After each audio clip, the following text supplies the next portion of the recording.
Hello and welcome to episode 13 of the Abundant Living Ecuador podcast, coming to you live, well, actually recorded live right now from Loja, Ecuador, in a continued stretch of just spectacular weather. Sometimes I wish we could record these things outside. I mean, it is just incredibly beautiful and has been this way for, 3 or 4 weeks now. A funny quick anecdote before I get into the business of who we are and what we do. A client emailed us yesterday or the day before and was mentioning that he was in 2 feet of snow. I don't know where he was emailing from, but it reminded me of how much I do not miss that. As we're here in it's 8 o'clock in the morning here on Saturday morning. And it's probably already in the mid-70s, and well, today will be hot, so, my weather today. In clear skies. Beautiful, bright blue skies for the last few weeks. So anyhow, we are a real estate and relocation services firm based out of Loja, Ecuador, in southern Ecuador. You can find us at www.abecuador.com. That's A as in apple, B as in boy, Ecuador.com. Phone number, toll free from the U.S. and Canada, 888-999-0948, 888-999-0948, and via email, of course, info@abecuador.com. So we've got a great show for you today. Lots of topics, a little fun, a few anecdotes, a lot going on here in Ecuador, and a lot going on as far as the business and amazing properties that keep signing up with us. So we'll chat a little bit about all of those things. I'll start very briefly with a funny story. I think I mentioned in last week's show I was down. That was after I went, right? Yeah, I was down in the coast. Yeah, we chatted about it last week. A little bit, for a few days. So one thing I did not mention on air, we have an employee who's really been a great addition to the team, who we hired a few months back, and we had come across these opportunities on the coast, some beachfront and some. Well, there's also which I don't think I mentioned last time. There's some gigantic beachfront properties down there, like kilometers of beachfront. For any developers out there who are listening, who would like, for example, if you went down to the coast in Ecuador and did like a really high class development with a golf course and beachfront and luxury homes and swimming pools and all that, you'd kind of be potentially, almost the only person who had that offering on the marketplace. There are golf courses in Ecuador, a few, but I haven't seen, and maybe you have, Darnell, I don't know, but I haven't seen in all my travels on the coast like a true world-class like golf resort, coastal development with beachfront and golf and all the amenities that people around the world are looking for. And I found some properties down there for amazing prices that are gigantic and have kilometers of beautiful coastline. Yeah, I've seen one in Esmeraldas that was very good. It was a Jack Nicklaus designed golf course. Oh, nice. And sweet beach. And generally speaking, Esmeraldas is cheaper than other places on the coast. But they have a couple of pockets, that being one of them, where prices are fairly high. Mm-hmm. There's a lot of people from Quito, wealthy people from Quito, who own there. Yeah, and I was in the Manabí province. I was just slightly south of Manta, which is a city, a large city here on the coast. So anyhow, I'm there with. We went down to check out some opportunities, look at some properties, and eat fried fish because the food on the coast is spectacular as opposed to the mountains. And I took my friend and a guy that we work with who, was also looking for potentially a couple of investment opportunities, an Ecuadorian guy from Zamora. And we went down, and he had a little bit of fear of the ocean. He was kind of like a little nervous about the ocean. He's from Zamora. That's a lot of hours from the ocean. He could swim, used to rivers and things like that, but not used to the ocean. And I'm telling him, no, don't worry about it. Like, everything will be cool. Everything will be, it's safe. We'll have fun. It'll be great. Like, just stick with me. I'll protect you. So we're down at the beach, and we met another friend of mine who was down there who had alerted me to some of these properties. I'm not going to let you drown or anything. Hey man, don't you're like one of those guys who like tells everybody about the movie before they've seen it. Anyhow, so we're down there and we're swimming and we're having a great time and everything was cool. And then the next day, we're out in the water and we're splashing around. We're frolicking, and all of a sudden I kind of realized, and I think he might have realized 30 seconds before I did. I kind of realized, wow, we're getting a little far from shore and we're kind of getting pulled out. And so we kind of like, I think had a moment of panic together, where we started trying to fight back to shore, but he couldn't, and the way the beach was, it was pulling out, so like a serious undertow, but then also pulling down the beach from right to left, and he was to the right of me. So I'm trying to fight back to get to him, but I can't because I'm fighting against the current. And he's taking a beating. I mean, just getting pounded by waves and doesn't have a lot of experience in the ocean, so he's doing everything you're not supposed to do. He's fighting the waves. He's not trying to, get on top of them, so they push him in. He's going under them and then fighting. And I'm thinking, oh, my God, this kid's got like 3 minutes more of this, and he's going to be dead, literally. So, I tried to fight back to him, couldn't. Decided, all right, I got to get in the shore and get help. I fight my way in the shore, which was extremely difficult. Took me solid 15 minutes to get in. I get in. I'm dying on the shoreline, and they have these natural cigarettes down here with no chemicals, which I had been smoking a few of recently, which didn't help my efforts. So I get into the beach, and I'm in my head, I'm just going, oh my God, he's gonna die! Oh my God, he's gonna die! And I run up to the bar to where there's people, and I'm screaming at my friend. I'm like, and my friend's a surfer, and I'm like, get your surfboard. Our friend is gonna die. Like, he's in the ocean, he's dying. He got sucked out to sea, and at this point, he got sucked way out. So my friend, like 2 other guys, try to go in and save him. They can't get out. My friend on the surfboard jumps in. I'm frantically looking for a boat. He's trying to get out there. The guy on the surfboard's getting beat up by the waves as well. He's looking, and he's getting sucked down the beach as well. So way to the left of where my friend was, trying to get out there. I jump in the car, go run looking for a boat.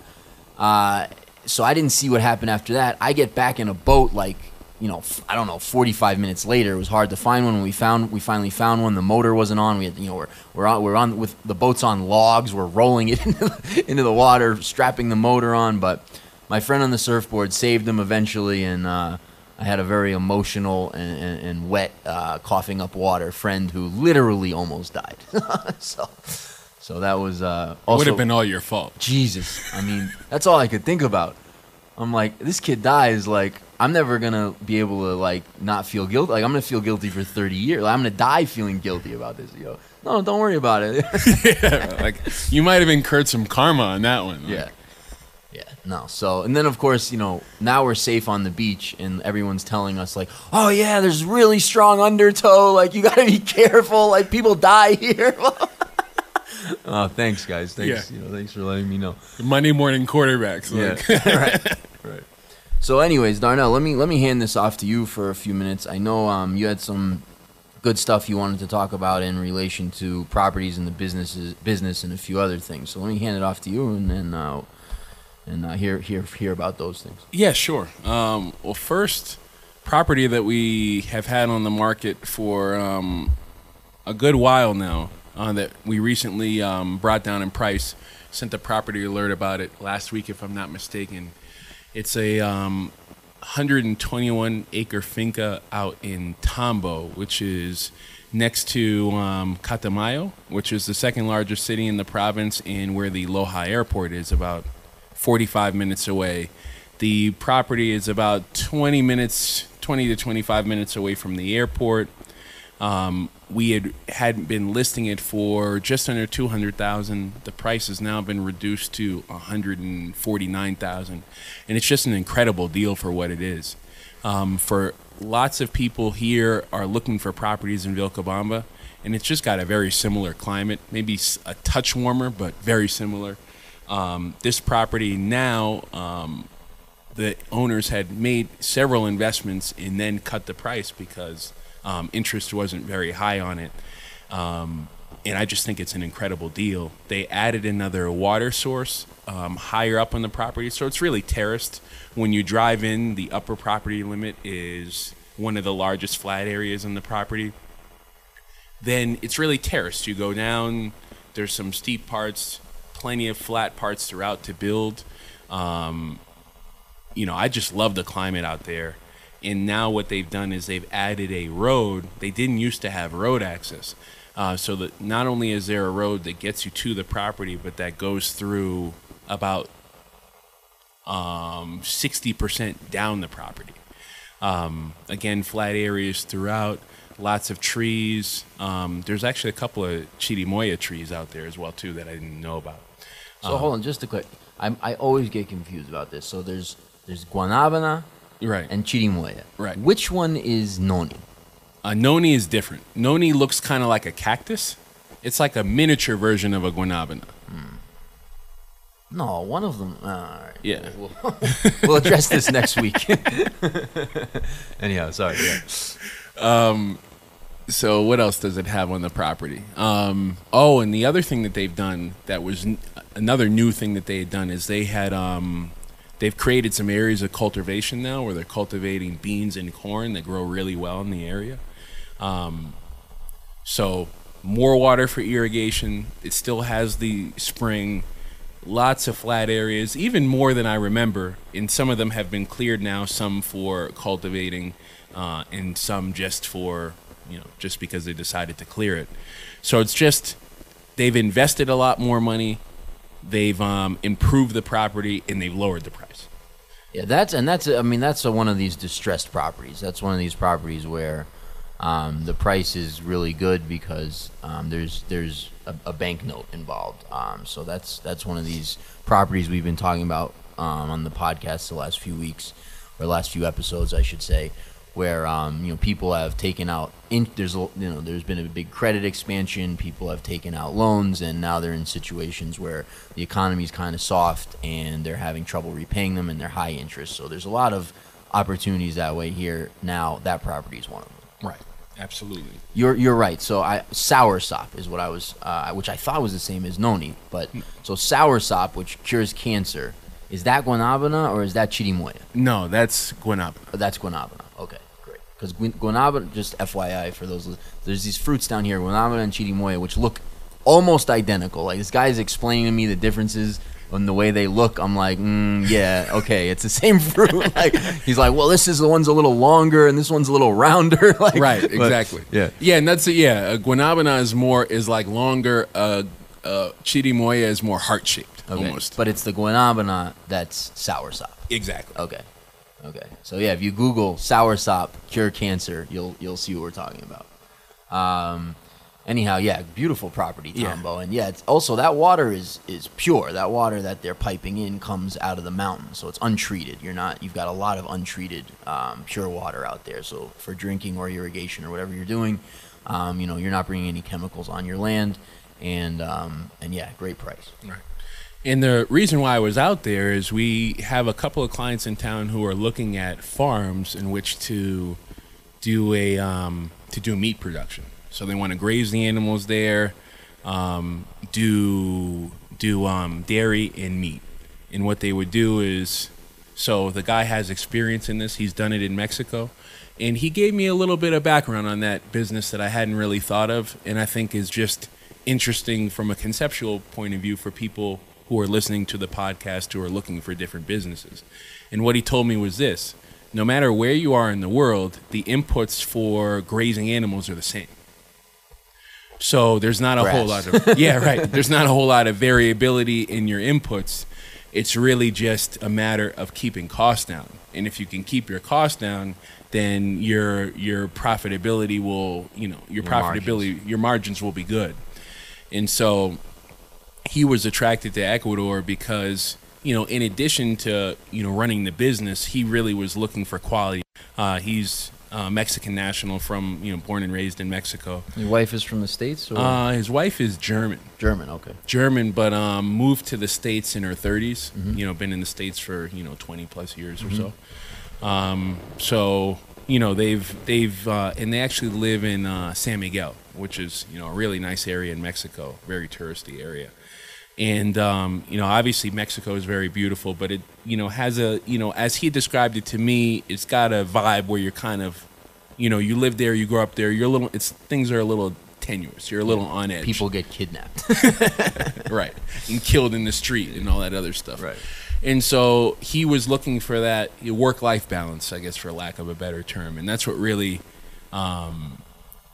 drove him to look at both Ecuador and Nicaragua. And after spending some time in Nicaragua was basically out. And when they came here to Ecuador, it was, well, it's Ecuador or maybe somewhere else that we haven't looked. And after showing him 3 properties, he had, told me, I've decided on Ecuador. Yeah. And it's really just a matter of deciding between these 3 properties that we showed him, Tambo being one of them. That's so the property Darnell was talking about, that's on the website under Tambo if you want to see it. Also, the pictures in the video that are on the website were taken before the internal road and the secondary water source were brought in, so those are not on the site, but they are on the property. Right. And so the other property that we had taken them to see, which is also in the running, is the Finca with Everything on the website. Another sweet one. Also distressed property. And then the third one is one that's not quite on the website yet, and could potentially sell before it gets on the website. But if it doesn't, we'll have that up on the website probably in the next 3 to 4 weeks. Yeah. What? We did touch on that maybe last week briefly. What town was that in? Bella Cruz. And that was I haven't seen it. Darnell went out and has been dealing with it with the owner. That sounded. Well, how many hectares? It's listed as 50. I suspect that it's a little bit more. I would say at least 20 hectares more. Yeah, and that happens a lot here. The way that works when we take on a property, the owner tells you the size of the property and gives you the escritura, the title, and that has a size listed. But then we do a boundary study to make sure how many hectares, how large the property is actually, which often can be quite different from what the owner thinks it is or what's on the title. So that's just part of the process that we go through for listing properties to make sure that, when you're buying it, you actually know how many hectares it is. That can also help because a lot of times people think they're selling less land than they're selling. So, they have a price perhaps in their head per square meter or meter yeah. or hectare. And they're saying, okay, well, I want, 2,000, 3,000, 5,000, whatever per hectare. I've got 50 hectares. You do a boundary study. It's really 80 hectares. So you're saying, okay, okay, I'm okay with your price. Oh, the other input cost that I forgot to mention about the farming business or animal grazing business mm-hmm. that really gives Ecuador an advantage is the transportation cost. Yeah, right. If you've got to transport an animal across the country, you might pay $40. And great roads and all that. I mean, for any of those kinds of projects, and I think that's, exactly what you're getting at, but like for any of those kinds of projects, if you're looking for, those are really the best things about Ecuador in a certain way. Like if you're looking for just that quality of life, safety, natural beauty. I mean, the natural beauty here is just, I've never seen anything like it. I haven't traveled all over the world, but I've certainly done some traveling. I've just never seen anything like it. I might prefer white sand beaches and turquoise water because I just love that shit. But the natural beauty here is absolutely breathtaking, and yeah, the quality of life, safety, and then any kind of agricultural project you want to get into at all. So whether that's cultivation or animals or whatever, it's just ideal. I mean, it's just absolutely ideal. It's just. I mean, you throw seeds in the ground and they just grow. Not everywhere, of course, but many, many, many places, the majority of places in southern Ecuador where we are. What was really compelling about that property in particular, in addition to having an internal road, having an irrigation system that irrigates 20 hectares of the property, having a house on the property, having storage for animals already there, having a reservoir. This is the 50 hectare. Yeah, this property. is the 50 hectares. Yeah. Having a reservoir that holds almost 1,000 cubic meters of water during dry season, potable water, as well as a stream that borders the property that you can pull water from, mm-hmm. and some access to untreated water that you have. The property is located, about an hour and a half from Loja, but you're only about 2 hours from the coast at that point. And how far from the airport in Catamayo? 40 minutes. Okay. So 40 minutes from an airport, an hour and a half from Loja, 2 hours from the coast. 2 hours from the coast. And then also, too, you're in a very small community. I wouldn't even call it a community. I mean, you just got neighbors. Mm-hmm. And maybe there's... Fincas, like people Fincas. who are also grazing cattle and stuff? People are also grazing cattle or growing whatever, just living out there. So it's a really small community. But the thing is, okay, you're, 30, 40 minutes away from Catamayo. You're 30 minutes away from Catacocha. So if you need to, get into civilization to get whatever you need, it's close by. And if you're going to be moving any kind of product from there, you're just in a centrally located strategic area because, they want to do, high-end meat production. Well, there's very nice hotels in Machala, in Guayaquil that are not far away. You got an airport in Santa Rosa before you get to Machala. And in Machala, you have the second largest port in the country. So if you're going to be exporting any of these things or selling high-end products to hotels in the country, you're just in a very good place. Mm-hmm. And then, if you want to go up to Cuenca, you can, drive past Loja and get to Cuenca. The road is great. So yeah, about 2.5, 3 hours from Loja. Right. And is that land cultivated? Does he have fruit trees and all that, or no? Not. He's got a couple of fruit trees. He's got some coffee. He's got sugar cane. He just hasn't been the focus of the property, but there's areas that are ready to cultivate now. And he's actually he had actually just recently planted some corn. Mm-hmm. So not quite, but there's some, and there could be a lot more very easily. Sure. Yeah, that property sounded pretty sweet when you described it to me. There's a lot of these fincas, amazing fincas. I mean, if that's what you're looking for, like a really large piece of land to do self-sustainability and grow food and have tons of water and but still be close to places that you can do your shopping and whatnot. I mean, that's what they have here. That's what's here. So there's a lot of amazing properties in that vein. Right. That sounds like a sweet one. The price on that wasn't bad either. What was listing is $239. And it was for 50 hectares. That may be more. Yeah. I'd be shocked if it wasn't more, to be frank with you. Yeah, and again, that's listing price, of course, negotiable. Yeah, and the owner made it abundantly clear when we went there that he was open to negotiating. Yeah, he made some funny funny anecdote in about not having money under the mattress. It was funny, more so just because of the delivery, but he was just letting us know this is the price, but we can talk. Yeah. He needs cash, in other words. Yeah, right. Exactly. Yeah. Although he's doing pretty well with the finca, he is basically living off the cheese production. Oh, cool. on the property. So. Oh, cool. He hangs out there 2-3 days a week. Single 74-year-old guy who's just the man. Very nice. Drinks clubs and watches his cattle graze. Basically. Yeah.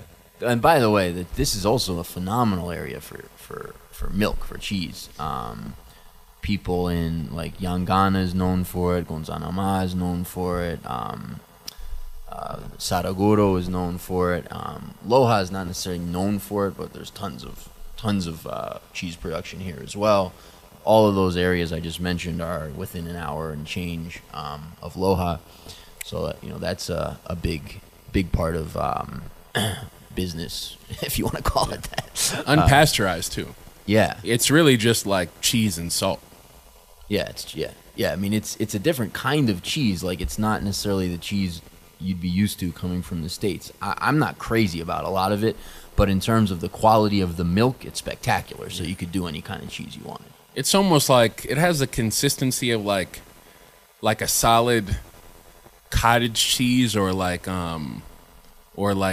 curdled milk, kind of it's got that look to it. Yeah. Doesn't taste like that though, obviously.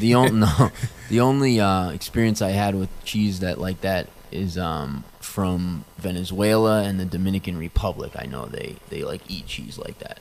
So if you the squeaky cheese, right. So yeah, what else? What else did I want to cover? We talked a little about. Yeah, I guess we talked a little bit about the opportunities on the coast. Did you want to go into that? Yeah, I in mean, more I hit detail on about that last week as well. No, I mean, I think basically we've got some cool properties on the coast, both for farming and beachfront. So if that's something that you're interested in, yeah, give us a shout. There's what was it, like 5.5 hectares available? That would make an amazing farm. Very cheap, and then there's some really interesting beachfront, a small lot right on the water, and then these large properties I was mentioning a minute ago. Right. Yeah, we also put out Jesse put out a blog on the opportunities in the coast that he found. If you want to review that in more detail, you can find it on the blog section of our website at www.abecuador.com. Plugging the website a little bit. Excellent. And then also another blog I think this would be a good segue into this, is the stuff about the free trade agreement that's taking place, and the blog post you wrote about that. Yeah, so basically there's a deal in place with the European Union, trade deal with Ecuador. So right, Darnell's doing the victory pose because they have. You'll be able to buy stuff. You'll be able to buy, yes. I mean, that might be if there was a knock on Ecuador, that would be it. Is that you can't, I need my Western Grey Goose, materialistic, capitalist products. I would like a nice pair of jeans, please. No, right. So there's import taxes in Ecuador, very high. We've gone over that many times. Won't recap it, but they'll be going away for products out of the EU. Specifically liquor, cars, and clothes. Yeah. Second victory pose. So that's great for me and Darnell because we can buy stuff, but it's great for entrepreneurs as well, because what'll happen is that there'll be an opportunity, and that's changing this year. It'll be fully implemented in September. It's implemented in 3 phases, so they're phasing out the import taxes from the EU in 3 phases. By September of this year, and again, could that change? Yes, but not much, because it'll be enforced internationally. By September of this year, those taxes will be gone, and for somebody who wants to get into the importing business in Ecuador, you could make a lot of money, because there's a plenty of demand for all of those products, and there'll be somewhat of a scramble to get those supply lines or supply chains set up and get those stores to those goods to the consumer.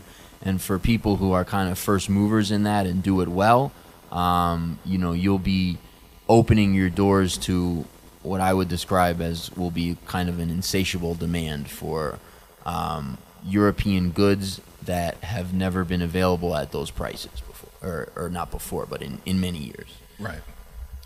I mean, right now, what Ecuadorians do is they go to Peru to buy stuff. They go to Colombia to buy stuff. If they have connections in the U.S., they go to the U.S. to buy stuff. That's how. So,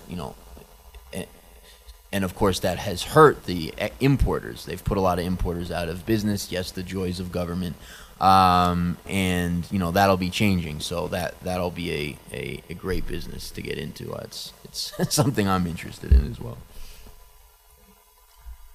Getting back to properties, a lot of interest in the property that we have in Vilca that we sent a property alert on last week. The 4 hectares on the top of the mountain with the incredible views. That house is so sweet. And recently reduced to $189,000. Significantly less than the guys got into it. Right now, the market here is just houses, not lands. Obviously, houses are selling at or below cost, almost across the board. So this was built by an American who spent a lot of time buying buildings and renovating them in L.A. and San Francisco, and he just did a spectacular job on this home. Custom-made cabinets, solid wood doors, custom everything, had the tiles custom made in Cuenca. The granite is imported from Spain. Thick glass doors that cover an entire side of the house that look out at some of the most amazing views I've ever seen. 150 fruit trees, mineral springs, as well as water piped in from Podocarpus. Great internet access. Just I love that property. I would love to buy that house. And an amazing price. I mean, I think the houses should be on the market, at around 250 or so, and he's got it at 189. He's sold all his other. He had a lot of properties in Ecuador. Sold all the rest. He's going to Brazil to run a hotel. And then we also sent a property alert on a property in the Cucanama area of Vilcabamba, about 10 minutes away from downtown. It's a 1.28 acre lot, completely flat. Has a house there, maybe 1,300 square foot, 2-bedroom, 1-bath house that's about 90% done. Was designed by a Chilean architect. Very open floor plan. Has all the services, water, electricity, just really set up for someone to come in and finish it to their liking, and it's selling for $99,000. We actually received an offer on it for the buyer wanted to pay in South African Cougarans, and if the property owner wasn't in a position where he needed the liquidity, that would have been a great deal. It's unfortunate that he didn't, because that was a really good deal. So, people, I think that illustrates how flexible people are in terms of, well, I guess the sellers, or the buyers, excuse me. Maybe the sellers, maybe the sellers not always, but with the right seller and with a seller that maybe was in some different conditions, I think he would have taken the offer. Yeah, that house is sweet. Also, I mean, if not for anything else, just the price. I mean, $99,000 for a house and an acre and a third. And that Darnell says the house is 90% finished. I understand what he means. It doesn't have kitchen cabinets. There's a couple things it doesn't have baseboards, although the baseboards are there. It just have to be put in. But the house itself, like the construction, is 100% finished. It just needs a little bit of stuff on the interior in terms of finishing work. I think literally, is there anything else other than kitchen cabinets and baseboards? Closets in the bedrooms. Like the doors for them, or what? Yeah. Yeah. Doors and shelves. Right. Yeah, exactly. Okay. Yeah. So, I mean, we're talking like just literally details of the finishing work. The house is totally constructed. Right. And if somebody might want to, put in a new kitchen sink and those kinds of things, the countertops and. Mm-hmm. But yeah, that's right. Yeah, I guess I'm sort of. Yeah, that's probably an understatement in terms of how much of the construction is actually done. Yes, the house is built. Yeah, right. That place also, both of these properties have a biodigester for the septic. That's set up well, and they all, of course, have electricity and internet and water and access and all of those kinds of things. So, buy now. Bye. What else? There's also I'll have the photos finished on Tuesday. I'll be sending that stuff out probably sometime around when this podcast gets released. But there's several lots in the Vilcabamba San Pedro area. San Pedro is a town. They call it San Pedro de Vilcabamba because it's 5 minutes or less from Vilcabamba. It's essentially part of Vilcabamba, but it's its own town. There's all these lots there that have come online. Some of them are really decent deals, and they also all fit the requirements for visa if you're looking for an investor visa. So one is a small lot cultivated with tomatoes for $30,000. Another is a beautiful home site lot that has panoramic views of the Vilcabamba Valley and Mondongo Mountain for $50,000. That's a hectare. There's a riverfront lot in San Pedro for $100,000, completely flat. No, actually, I'm sorry, that's $110,000. And then there's a what was the property in San Pedro? The one I don't want to say the person's name. The one that slopes down to the river. Mm-hmm. What were we listing that at? 159. 159. And what was the size of it? 1.8 hectares. Okay, so 1.8 hectares. Asking 159. has plenty of flat. Some, not, I'd say 30-40% of it maybe is flat. Yeah. And then so there's few home sites, lots of area for cultivation, and riverfront, which obviously is attractive. Yeah, and the next door neighbor is actually cultivating some coffee and bananas on the property right now. Oh, yeah, right. Yeah. There's some bamboo as well. Yep. Yeah, it's pretty. I mean, it's pretty in there. The growth is pretty. And those properties are all within 5 minutes of Vilcabamba, like the town of Vilcabamba. And that ties into a little bit, visa options. We've gone over this before, but just very, very briefly to recap. Your best visa options are really the professional visa, the investor visa, or the pensioner's visa. So if you've got a pension, that's a way to get permanent residency. If you've got $30,000 you want to stick in a CD, that's a way to get residency. If you want to buy a property, that's a way to get residency. If you've got a college diploma, that's a way to get residency. A lot of people tie their residency to properties they buy. That's a good option for people looking to do that. Whether you're looking to do it on the cheap, just for like a lot to have and get your residency, we've got a lot of options there. If you're looking to buy a big property and do it that way, of course, that's an option as well. And that ties into our relocation services, which we'll be launching officially. We've been helping people with it all along. We've been providing that service all along, but we'll be launching a standalone paid service within the next couple of weeks, and also a real estate tour, which we're putting the finishing touches on the website for that. That's really sweet, I think, for people, because it's an opportunity to come to Ecuador and spend time with people who know Ecuador really well and get all of your questions answered, get all of the market data as far as what's on the market, what's available, what the prices are, see all the areas that you may want to consider, ask all your questions, get all your information, do so in a relatively short period of time, in a relaxed way, in a comfortable way, and not have to spend a year here kind of figuring all that stuff out.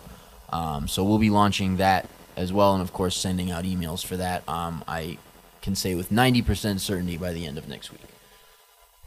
Yeah, that's something I'm really looking forward to, because it really is going to give people the opportunity to see some areas that are off the beaten path in southern Ecuador, that really is just an area overall outside of Cuenca in Vilcabamba where there's really not many foreigners. So. Yeah. And we will cover Cuenca as well in that tour. There'll be a couple of options, like a 1 week or a 2 week tour, depending on the expansive section of the country, the size of the section of the country you're interested in. But one of the options will cover Cuenca and some outside of the outside of within a couple hours of Loja. That that's brings us a lot of people. I think like people talk about gringo prices in Ecuador, and there's some truth to it. If an Ecuadorian thinks you have money, like sure, of course they're gonna ask for more money, like anywhere in the world. If you roll into Texas from New York City, like somebody might try to jack up prices on you, right? So I think there's some truth to that, and people are cautious that way. Like they want to get the real price, they want to get the real deal, and it's like that's what we do. Like that's what we do. We've been on the ground talking to Ecuadorians, figuring out the real prices and finding those properties for more than 2 years now. We speak Spanish. We have every contact. We have contacts that look for properties for us, Ecuadorians, all over all of the areas that we're interested in. We understand the market very well in terms of what real prices look like, what things should be selling at, are selling at, what are realistic prices, what will Ecuadorians pay for these kinds of properties. So it's like, that is what we do. Like that is our business, is to allow the foreigner to access Ecuador from a price standpoint as if they were Ecuadorian, as if they understood the market landscape, spoke the language, had the contacts, and were able to proceed that way. I think that's a great way of putting it. Something else I would add on to that is just that a lot of the properties that we have, it's either something that we would buy ourselves. I mean, that's a criteria that we put into the process, or something that based on what we hear from people that we talk to would be interested in purchasing. Things that make sense to buy for a multitude of reasons. So that's part of the calculation when we go out and we evaluate these properties that people bring to us, because we don't list every property that somebody approaches us with. Not even close. And that also, jumps into asking price, which we've gotten into in the past, but just very briefly. People tell us a price they want to list it at. That may or may not reflect what we think it's worth, and that may or may not reflect what they'll take. 90% of the time, they want more than it's worth, and they'll take what it's worth. So, or less than it's worth. Or less than it's worth in a lot of cases, right? So when you see prices, for example, on the web, we're going to put a price that we've agreed to post it at with the owner. Obviously, it's our responsibility to try to get them a good price. That being said, very often there's, and I don't want to, on some of them there isn't, but very often there's, 30% of room or in an asking price versus what somebody will take. So don't be scared off by a price tag. If it's something you're interested in, it's listed at 300, you might be able to get it at 200. Some no. Some are listed at 300 and that's what they're worth, and the owner's not going to take much less. But some are worth 150, 200, but the guy wants us to list it at 299, but we've already had the conversation with him and we know he's flexible, so we're comfortable listing it because we know if an offer came along that was a fair value offer, he'd take it. And so that, that's part of the dynamics here as well. No, that's a really good point, because that comes up quite a bit with people. And I do get the sense that people sometimes look at an asking price and say, well, I've got to look at something else because I can't have this property. And that may not always be the case. And I think that's a good lesson just for living in Ecuador in general, is just to maybe make some adjustments in terms of your point of view and your perspective and how you look at those kinds of things. Never hurts to ask. Yeah, exactly. And especially the current economic situation, like solid offers are being accepted, even if they're way below what the person wants. Not everybody, not across the board, but there's a lot of cases that's in play. That also brings us a little bit into land valuation, and we've touched on all these things, before, so I won't go in depth. But I find that sometimes people have a misconception about how to evaluate land, or they just don't understand how to evaluate land here because it's different. The factors are different. You could have a 200 hectare property with flat and views and water and everything you could ever imagine. But if you can't build a road to get there, it's not worth very much. So you might see it on the internet for, $50,000 and be like, oh my God, this is the property. Yeah, but you can't get to it. So that's why it's worth $50,000. Like it may not even be, offer 30 because it's probably worth 30, right. given the issues. So people kind of get prices, I think, in their heads that may not reflect the way properties are valued here. So especially the way the people here would evaluate a property for what they're looking to do with it, because most of the rural properties are based on how productive the property can be, how easy it is to get your product in and out of the property, how much flat there is, water as well too. So electricity, access, yeah, exactly. So those are the factors that are reflecting the prices of the local market. Right. So people, from outside the country may come and say, well, it has everything I want, and this is cheap. But it doesn't have, you have to walk 20 minutes to get there. I don't know. Or 2 hours. Or 2 hours. And there's a lot of foreigners who buy properties in Vilcabamba or rural Vilcabamba, like Kinara and Yangana. Actually, a client was recently in town. She had met somebody who lived in Yangana while they were in Mexico. And this lady was describing how great her property was. And then when they got there, they had to, walk 10 minutes from the main road to get to there. There was no other, that was the only way that you could access the property. So now imagine, you've got some groceries, you've got to carry them in by donkey. I mean. Right. And for some people that works. But right. The point is that those factors go into the price. So it's like you can't compare that a 200 hectare property, an hour away from Loja, to a 200 hectare property inside Loja that has access. Yeah. Those two prices are not gonna look alike, and they shouldn't. Yeah, I mean, I remember I looked at a property that the guy wanted $750,000, before I got there, I'm thinking this is a ridiculous price. The guy I don't remember exactly how many hectares it was. It was more than 50. It was gorgeous, but I'm thinking, this is ridiculous.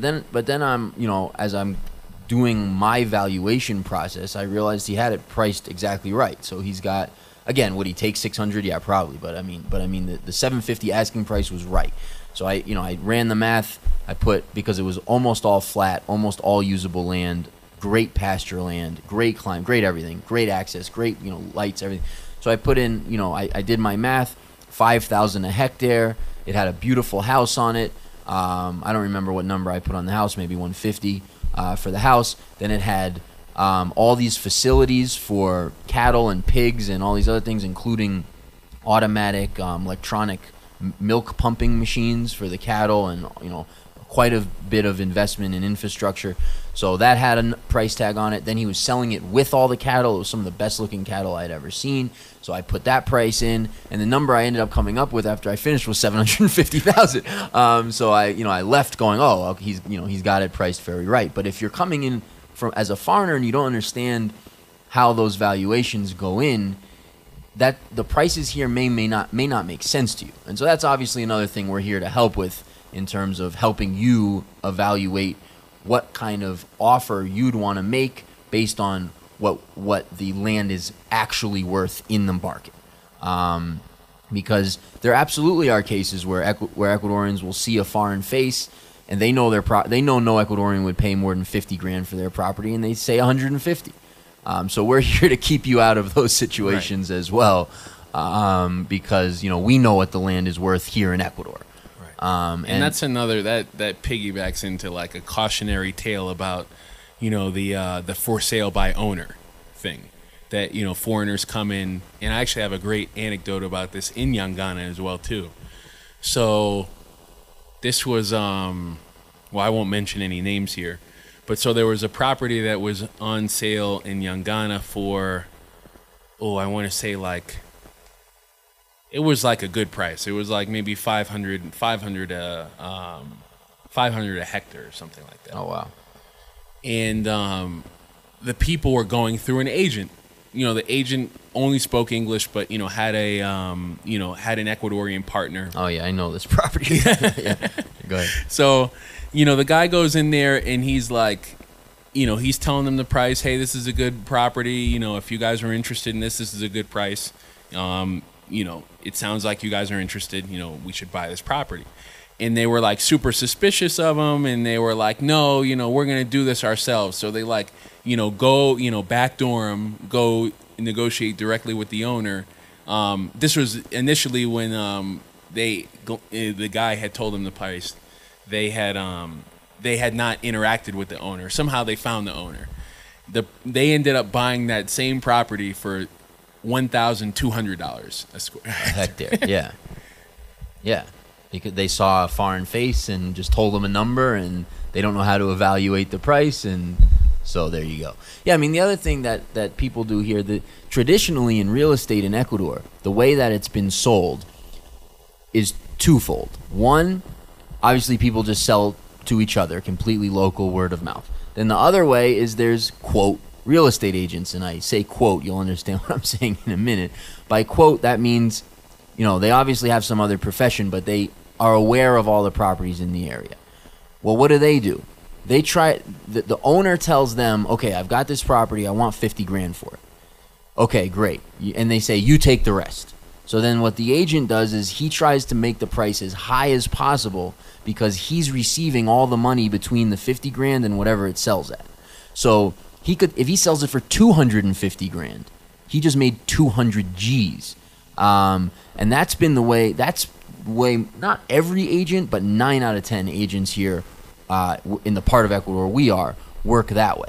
So their motive in the transaction is to sell you the property for the highest price possible because they're receiving the difference between what the owner told them they'll take and what you're willing to pay. So, you know, when we spent a year looking for land, we went through 10 million of these experiences, and, you know, that was one of the things we're like, well, you know, we can really do a lot of good here by just charging a commission like they do everywhere else in the world. You know, take our 6% or whatever we're charging on that particular property, paid by the seller, and you know, both sides are gonna, you know, make out a lot better. The seller may receive more theoretically, if depending on what it sells at, and the buyer will pay less because he's not subsidizing, you know, a huge margin for the agent. So that's another word to the wise if you're down here looking at real estate. But, you know, so all things that, you know, we formed this company in the face of all these things to try to, you know, help people with it, because it's a bit of a minefield in a certain way. Right. You know, on your own, which we did, you know, on your own here, not speaking the language, looking for property, which we spent a year doing. Right. And that was really the impetus for the business, because after going through the research process of looking for our own property, we identified all those pitfalls. There were things that we experienced personally and or had heard about someone else in the area, another foreigner in our position, who was looking for property, experienced some other pitfalls. So we sort of realized, well, with some experience, and, you know, we can share this with other people and help them find the kinds of properties that we found, to do what they're trying to do on their properties, and to do that, you know, at a reasonable price. Yeah, and also help sellers get their properties to an actual market, you know, where buyers and sellers can find each other, not just in the town verbally. Right. And that's what we really bring to the table for the seller, and that's why so many people come to us, because they know that we can access a larger market for them. Hopefully get them a better price, and more importantly, help them sell their properties faster than they otherwise would. Exactly. Anything else to add? Should we leave it there? Yeah, I think, you know, there's a lot of other stuff, but there's sort of totally different topics, and we're running out of time, so I think probably better next week. But yeah, I wanted to get in next week's show. Yeah, are we going to do a preview for next week's show? Maybe we should add that as a segment on it. So we should have some news next week for the real estate tour, as well as relocation services, which I think can help people a lot. The Rumishitana property, which we've been getting a lot of interest on prior to getting it up on the website, will be up. Yeah. I'm editing the video now. The photos are all set. Yeah, there should be at least five properties, I think, going out next week, thereabouts. So be on the lookout for those, and then we'll dive into some more of the political stuff next week. Things going on here, politically, economically, those kinds of things, which we touched on a lot last week. Not all bad news for next week, so we'll get into that, and perhaps some geopolitical stuff as well, as there's certainly a lot going on that front.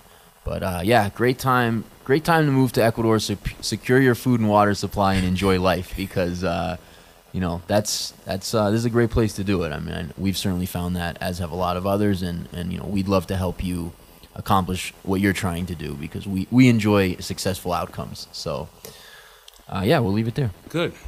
Well, in the meantime, one more time, we'll leave you with the website, www.abecuador.com. Again, that's www.a as in apple, b as in boy, ecuador.com. You can reach us toll free at 888-999-0948, or by email at info@abecuador.com. Thanks again for joining us this week, and tune in next week for our next podcast. In the meantime, have a great week. Take care. Bye-bye.